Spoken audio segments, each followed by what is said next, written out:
right, we're getting started on day 2. Getting ready to walk up this way. This is called Red Pike, and we're going to walk along that ridge. Well, I made it to the top, and absolutely amazing. Also, this is one lake, and here's another lake over here. This is part of the Lakes District. And now I need to walk up through there. And I thought I had rocks in Roanoke. They have rocks here. On the very far side, there's Ennerdale water right there on the very far side of that. That's Ennerdale Bridge where we started.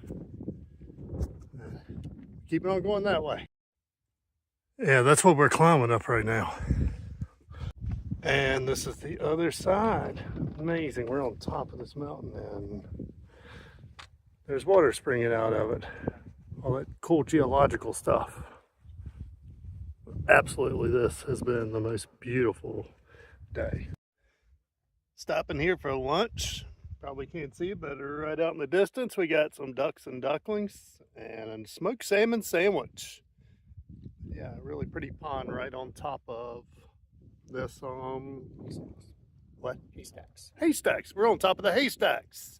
I'm out at Honister Slate Mine, and yeah, I have one of those automation geek out moments. Is check out this variable rheostat. And it was made, can you see that? Ah, there we go. And it was made by Mather and Platt. And the thing's good for 292 amps.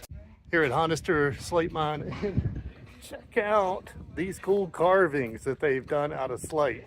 We're in Borrowdale and we're staying at the Gillicombe Guest House. Excellent accommodations. And we're having dinner at the Yew Tree Pub.